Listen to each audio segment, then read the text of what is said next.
Iya, Bang Mirsa, mengusut aliran dana Saracen ini kami bahas di Ada Berita Petang bersama dengan narasumber kami yang sudah hadir bersama kami, yaitu Kombes Pol Martinus Sitompul, Kabag Penum Polri. Selamat malam, Pak Martinus. Ya, selamat malam. Oke, Pak Martinus, dari pemeriksaan saksi-saksi begitu ya, kemudian juga keterlibatan PPATK sendiri, sudah diketahui besaran aliran dana yang masuk ke Saracen. Berapa banyak, Pak? Ya, kita ada 14 rekening yang kita berikan kepada PPATK. Nanti PPATK memiliki waktu untuk melakukan satu analisis. Nanti hasilnya namanya laporan hasil analisis akan diserahkan kepada siapa yang meminta, penyidik meminta, nanti akan diserahkan terkait dengan aliran transaksi yang ada di rekening tersebut. Ya, jadi ada 14 rekening begitu ya. Dari 14 sumber tentunya, Pak ya, atau ini kan bisa. Ya, kalau rekening itu kan bisa atas nama Adam misalnya, bisa 2 atau 3 gitu ya, bisa.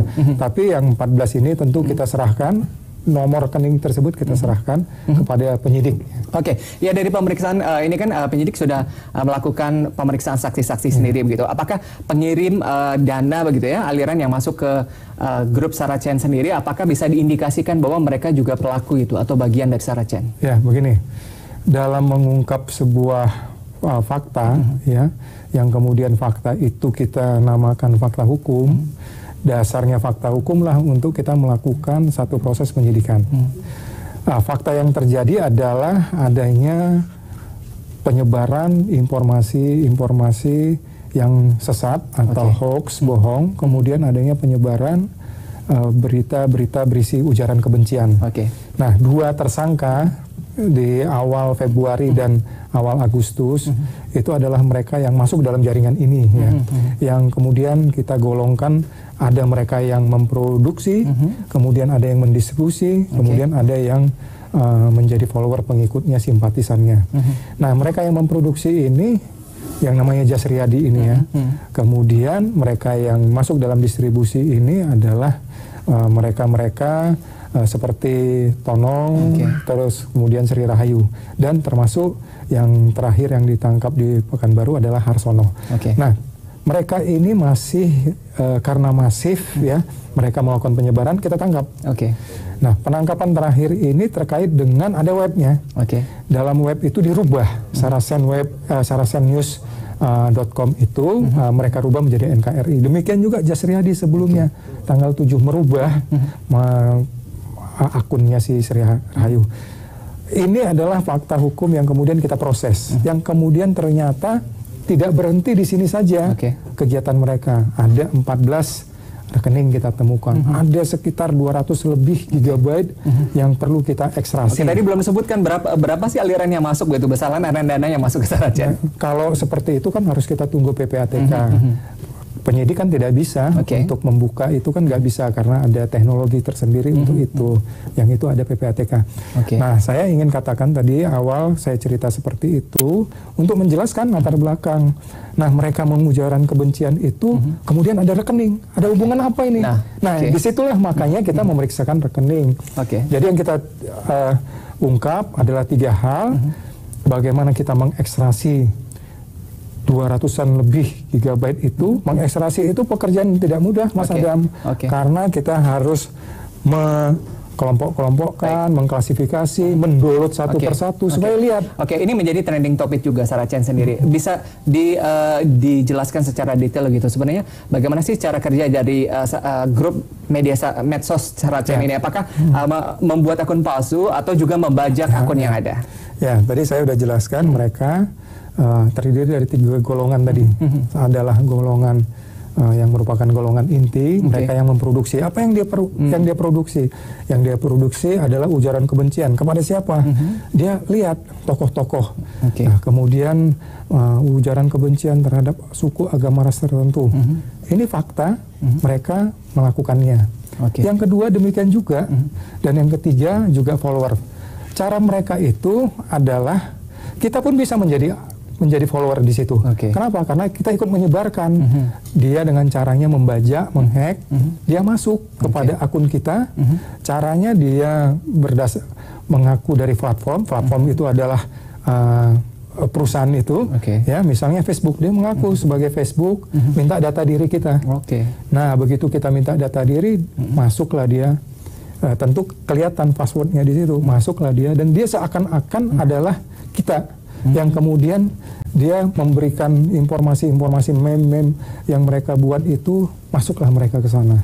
Itulah yang membuat hampir jutaan, lebih dari 2 juta followernya di sana yang ikut menyebarkan karena ketidaktahuan bahwa ada akun-akun masuk, akun-akun orang lain yang dimiliki olehnya. Jadi ada pelanggaran tentang Undang-Undang ITE terkait dengan penyebaran ujaran kebencian, ada juga masuk secara ilegal atau akses ilegal. Mempori. Oke, Pak Martinus tadi sempat terpotong gitu. Apakah aliran dana ini juga sangat menentukan ruang gerak dari kelompok Saracen ini? Ya, nanti kita tunggu hasilnya. Kita nanti bisa tahu aliran dana itu dari siapa, kepada siapa, dan diteruskan kepada siapa. Jumlahnya berapa, kemudian peruntukannya apa, itu bisa kita lihat, kita baca. Nanti misalnya ada pesan pada saat pengiriman, oh ini biaya transfer, bayar pulsa misalnya, seperti itu. Itu kan bisa kita dapat nanti dari... Siapa yang pesan? Apakah individu atau kelompok atau parpol? Ya, ini belum bisa kita jelaskan karena kita kan masih menunggu dari PPATK. Ya Pak Martinus, ini sempat beredar begitu ya kabar daftar nama susunan begitu ya, grup dari Saracen begitu. Apakah benar seperti itu atau bagaimana? Ya, kalau informasi itu ada di webnya mereka, sehingga kita ya persilahkan kalau memang ada pernyataan apa dari yang memiliki nama dan dari tersangka. Tapi pada prinsipnya proses penyidikan itu untuk mengungkap sebuah fakta seperti apa. Maka fakta yang akan diungkap itu dilakukan dengan 3 hal tadi. Dengan jejak digital tadi. Dengan mengekstraksi dan rekening. Kalau begitu dapat nama Adam dan nama Martin yang melakukan pemesanan. Tapi itu juga kan misalnya rekeningnya atas nama Adam atau atas nama Martin. Kepada siapa? Adakah jejak digital komunikasi yang dilakukan Martin atau Adam dalam kaitan ini? Meskipun membantah begitu polisi melakukan ekstraksi data tadi. Nah, Pak Martinus, kalau tadi kita bahas tentang cara kerja, kemudian juga tujuan dari tadi pemesanan begitu ya, Saracen ini biasanya untuk apa sih begitu? Apakah ujaran kebencian saja atau apa? Ini yang kita memang sesalkan ya, karena yang mereka produksi, mereka distribusi dan followernya itu terus meneruskan juga. Ini bukan hanya perbuatan melawan hukum, tapi ada perbuatan yang berbahaya untuk integrasi bangsa kita, untuk keutuhan bangsa kita. Dia bisa memecahkan satu orang sama lain, memecah belah. Itu yang berbahaya kan di situ. Nah, yang dilakukan juga mereka adalah ujaran-ujaran kebencian terhadap suku, agama, ras yang sudah final, bahwa itu sudah selesai sejak tahun 45, sudah final, tidak ada lagi urusan SARA di negara kita, terbentuk negara kita NKRI, diungkit-ungkit yang kemudian dibumbui dengan ujaran-ujaran kebencian. Ini kan berbahaya ini. Kita ini lahirnya sebelum merdeka, berbuat hal seperti itu, palan bagaimana nenek kakek kita dulu berjuang, ya, buyut kita dulu berjuang untuk kemerdekaan kita. Pak Martinus, ini bicara mengenai pemecahan teka-teki begitu ya, oleh penyidik Polri sendiri begitu. Masyarakat ingin tahu begitu, siapa sebenarnya pengelola dari Saracen ini?